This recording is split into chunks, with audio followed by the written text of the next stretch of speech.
জুলাই আছে, আমরা আছি, জুলাই আছে, সরকার আছে, জুলাই আছে, বিরোধী দল আছে, জুলাই নাই, কিছুই নাই।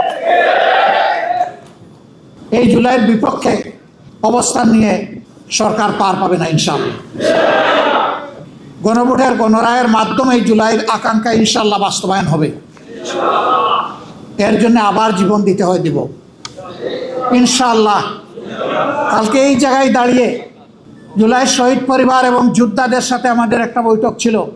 সেখানে আমার প্রিয় সহকর্মী সংসদে বিরোধী দলীয় চিফ হুইপ বলেছে, আগামীর আন্দোলনের সাথে নয়, সামনে থাকবো আমরা ইনশাআল্লাহ।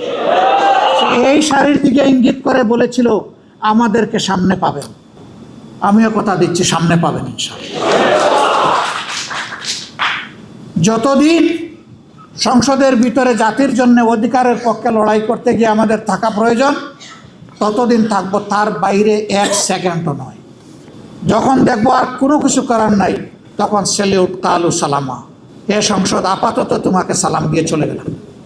কিন্তু এর আগে এই সংসদের জমিদারিও কারো মানবো না এবং কারো কাছে বন্ধকও দেবো না। অনেকে বলছেন আন্দোলন শুরু করতে হবে, এটা কি? এটাও আন্দোলনের অংশ। যেদিন আমরা নোটিশ মুভ করেছিলাম যে সংস্কার পরিষদের সভা আহ্বান করতে হবে, আলোচনার পর যখন 2/3 মেজরিটির গরম গায়ের কারণে আমাদের গায়ের জুড়ে এইটাকে নাকচ করে দেওয়া হলো, আমরা সেদিন সংসদ থেকে বের হয়ে এসেছিলাম। এসে বলেছিলাম জনগণের রায় নিয়ে, রায় বাস্তবায়নের জন্য এখানে এসেছিলাম। অন্যায়ভাবে এই রায়কে পদদলিত করা হয়েছে। এখন জনগণের রায় নিয়ে আবার জনগণের পার্লামেন্টে আমরা চলে যাচ্ছি।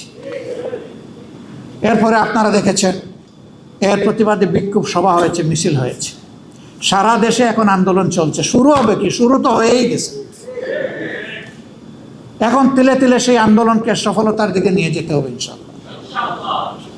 এই আন্দোলন ন্যায্য আন্দোলন।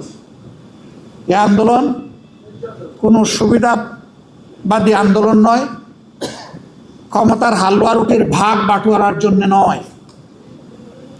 এই আন্দোলন 70% মানুষের রায়ের প্রতি সম্মান দেখিয়ে, শহীদদের রক্তের সাথে আমাদের ওয়াদা বাস্তবায়ন করার জন্যে, জুলাই যোদ্ধাদের আকাঙ্ক্ষা পূরণ করার জন্যে এই আন্দোলন ইনশাআল্লাহ সফলতার প্রান্ত সীমায় গিয়ে থাকবে, এর আগে নয়।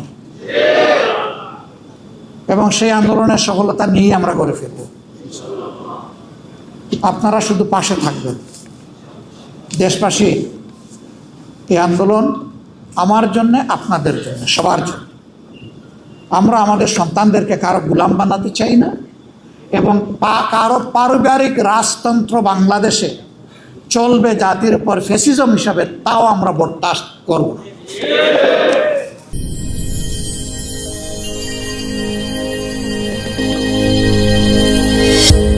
ভিশন 24, দৃষ্টিতে বিস্ময়।